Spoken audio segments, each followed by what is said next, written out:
and welcome to In My Mug, episode 137 on Monday the 27th of June 2011. My name is Steve Layton and I am excited.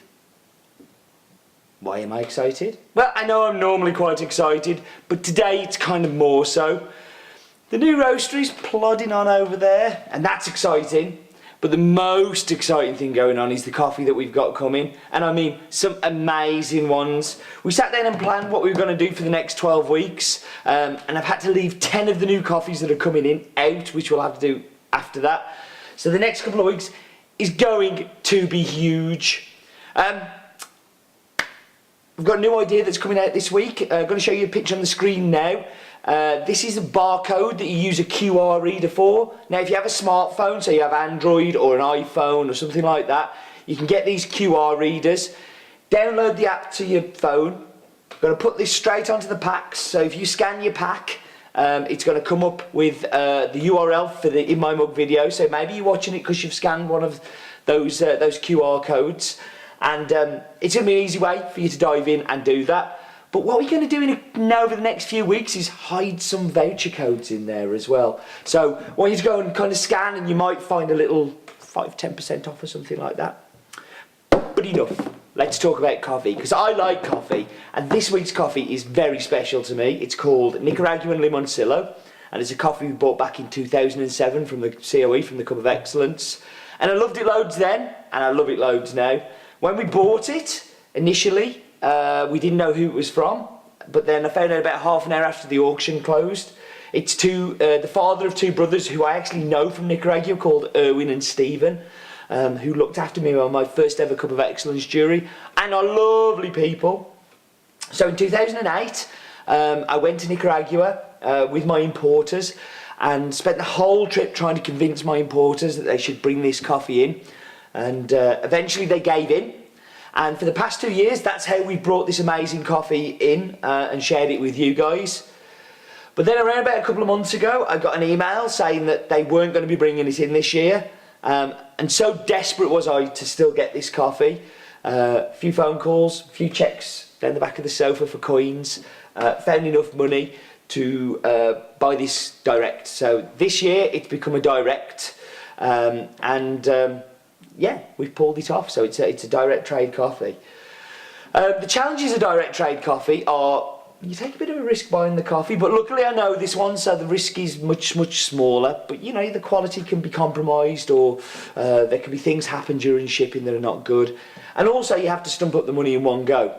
Instead of having a period of time on credit where you can pay for it as you go, I had to find a huge amount of money in advance, so we can actually pay for the coffee before it arrives, so money tied up in the stock.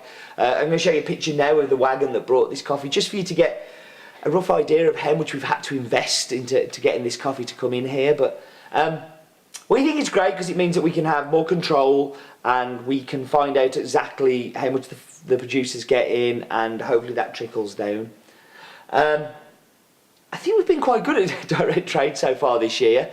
I think we've pretty much pulled it off, but what I plan to do in the next couple of weeks is to do a video which really talks about what I see direct trade being, because it's actually quite a difficult thing, and lots of people mean different things by it, so I'm going to try and explain it the has-been way. So this farm is located in Matagalpa, and is a huge 171 hectares, an amazing, beautiful farm, 9 waterfalls within the farm. As I've already said, I haven't actually already said, but it's owned by the Moresh family, Erwin, Stephen and Dr. Moresh, who's the father. Very well respected producers in Nicaragua, known for their experimental processing, varietal work and exceptional coffee. We actually have a couple others from neighbouring farms from the Moresh group, which you'll be seeing over the next few weeks. But I think one thing that it proves to me is good coffee comes from good people. The Moresh family have lots of practices which are kind of very well respected, like within the industry, and it makes it incredibly easy to work with great folks like these. You know, just because they have some ethical background to what they do, it's not just about them making money, but it's very important for them that they look after the people who work for them. So, for instance, their employees, they pay their staff 30% more than what is the typical minimum wage, which, you know, is a pretty big thing when you have a large farm like this. They provide free housing for 60 families on the farm, so they are basically building houses for them to live in, so they're actually on the farm and don't have to travel in and stuff. They provide free electricity and running water for their homes. A lot of the electricity is hydroelectricity coming from the waterfalls and streams within the farm. They provide free food for all the workers, which again is a very big thing in a very poor country like Nicaragua. They have free daycare facilities for families to use, so their children can go into daycare while they work, so the children are looked after. Takes another pressure away. They provide free healthcare, so free healthcare facilities, and also free education facilities. So they have site teachers who educate not just the children but also the families, the whole family within the farm, and give them skills as well. So I think it was pottery and weaving that they do. And it's really helping them just to basically supplement wages with other things, diversify, but also looking after the children as well, which is super important. But they also look after the land as well, so they'll reuse any cherry to feed the crops again, so they have a worming system. They also use it in for fertiliser and things. No mechanical picking, so only the ripest cherries are picked. 5 pickings every season as well, which is, I think, is pretty awesome. Recycle all the water that they use to limit its usage as well. So before, like any mucilage water, they'll get rid of before putting back into the water system, so not to pollute the external environment and stuff like that. And basically just generally looking after the farm, looking after the soil, looking after the people, and it just shows that good people who grow good coffee because they look after everybody else. It's not just the price paid to the producer, but it's the price that trickles down to the workers as well. So some numbers on this farm. Farm's called Finca El Limoncillo, owned by the Moresh family in Matagalpa. 171 hectares, of which 109 hectares are coffee growing, which is pretty massive. This coffee is a Bourbon Caturra mix, but they also grow Pacamara, Java Nick varietal, and lots of other little kind of micro lots that they do. It's fully washed, sun-dried, grown at an altitude of 1,200 metres. Wow. I love this farm. That's kind of why I can roll this stuff off, because it's a farm I've become very close to. I've also become very close to the family. I think they're amazing people. I just feel a really lovely bond. If you go back, in fact, I'll pop a link below. You can actually meet Erwin, who did a video with me many moons ago. We were going to do this one together because he was in Maastricht, where the SCAE show was going on, and you'll notice from my t-shirt, my Brewers Cup Maastricht t-shirt, I was there and so was he, but we just never had the time to do it. So unfortunately Erwin had an early flight to catch on Friday when I planned to do it, so he was going as I was coming with the camera. But yeah, I'm sure Erwin will be watching this at some point. If not, I'll make him. Right, I am going to go and make the coffee in my lovely mug, and I'm going to talk about my mug before I start, because this was a Father's Day present last week from my son, and I think when I don't get a mug I'm going to use this one because it means I can put messages. So in my mug, 137, well done Keith, of which more will become clear once I've whacked you on pause, and I'm back in a moment. Okay, so I'm back and I'm going to dive straight into the espresso. Now it's cooled a little because of the walk around again, and there's no way getting around that really, but what you get is you get a real kind of toffee, kind of caramelly, super sweet shot. This coffee, when I first cupped it in 2007, had bags more of acidity, and I mean bags more, and not so much sweetness. It's really developed into this big, sweet, kind of rounded, delicious coffee that I really like. Now, I think part of this is I was talking to Erwin about this on Friday, and he was saying that the crop was 40% down this year. No, sorry, they produced 40% of the crop they would normally produce this year because of cutting back, replanting, basically good husbandry on the farm. And for me, it's just turned into a much sweeter, rounder cup. There is some acidity, it's like a tiny, tiny bit, and green apple acidity, so biting into a green apple. So anyway, snozzer in the bowl.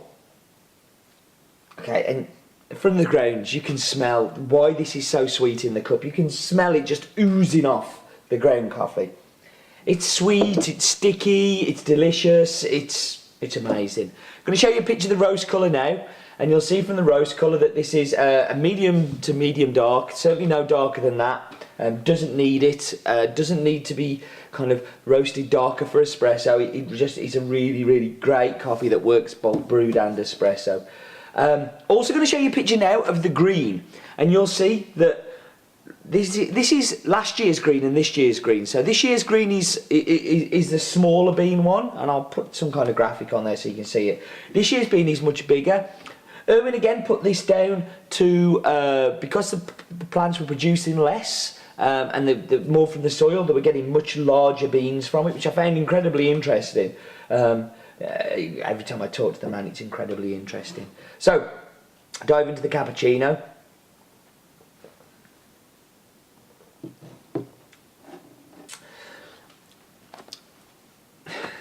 You shouldn't congratulate yourself for making a great cappuccino, but that is a great cappuccino. It is great. I love that. That's really good.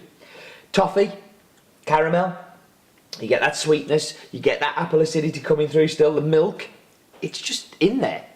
You still taste everything that you're tasting in the espresso in the coffee. That's unusual. That doesn't happen very often. I think this is a stunning espresso. I really, really do. So, this coffee started off scoring much lower for me a few years ago, and I still thought it was great then. Year on year, it just gets better and better and better. So, what's this message on here? Well done, Keith. Well, I'm brewing a Chemex in your honour, Keith. Keith was the Irish Brewers Cup champion. I talked about him a few weeks ago. Congratulated him very much on that one. He went to Maastricht. Keith is a home user, In My Mug subscriber, good friend, regular contributor, and he's also the World Brewers Cup champion. He won. It was crazy, absolutely crazy. I still can't believe it happened. It was amazing. He went up there, his performance rocked. From the score sheets, his coffee was amazing. He used Finca Belinda, that you may remember from a few weeks back, and he did it. So, Keith, my hat is tipped towards you. You beat some great people in the finals. You were a gentleman. You were a very honest and great performer, and well done, mate. Well done. Seriously, super proud of you. So let's drink coffee. Stop congratulating people. So in the brewed, whoa, straight off, more acidity. There is more acidity there than there was in both of those. The acidity is much more increased. You taste the green apple a lot more. And the descriptor I've used for this for the past couple of years, and I still think it fits even more so today actually because the sweetness has got much bigger, is, you know, you have a toffee apple and you chew and you start off and you get that sweetness come through. But you get the acidity coming through of the apple underneath and the juiciness and all of that kind of, you know. But then in the mouth you get all those flavours mixing together. And that's what happens with this. You start off with one, and sometimes it's the acidity you get, for instance in that one. In this one you start off with the sweetness, and then all of a sudden the acidity kicks in or the sweetness kicks in, and you just get these different flavours mashing around in your mouth, and it is just like having a toffee apple.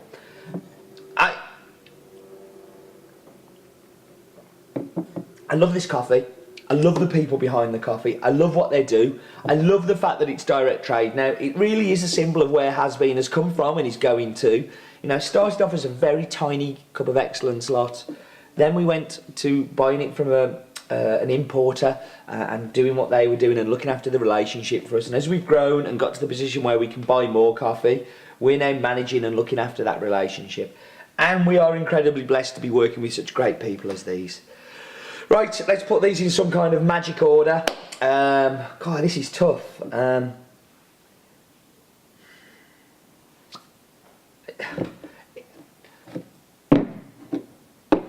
going to put them like that. They're in order. I think they are all equally as interesting, as different as each other. And for the first time ever, I cannot rank them. I would slightly put the cappuccino ahead, but I think it's just because I've made a great cappuccino today and it's perfect. So I'm going to pull it back a little for that. The espresso was a little bit cool, so I may have moved it down there. But I know when it's fresh and hot and warm. It's delicious. And the brewed coffee was just amazing. So, straight line. 3 things about this coffee. 1, it's a Bourbon Caturra mix. 2, it's grown at 1,200 metres above sea level. 3, it's grown by my very good friends, the Maresh family, and is part of our direct trade stuff for this year. And yeah, that's 3 things. We're going to see some more of the Maresh farms over the next coming weeks. We've got some really exciting ones. One from this farm as well, which is a different varietal and different processing method that will blow your mind, and we'll probably see that not next week but maybe the week after. I'm really excited to share that one with you. And yeah, I should stop rambling. I forgot what the saying is now. How do I finish these things up? Maybe I can find a man who can do this for me. Extremely glad to have had a chance to share this coffee with you today.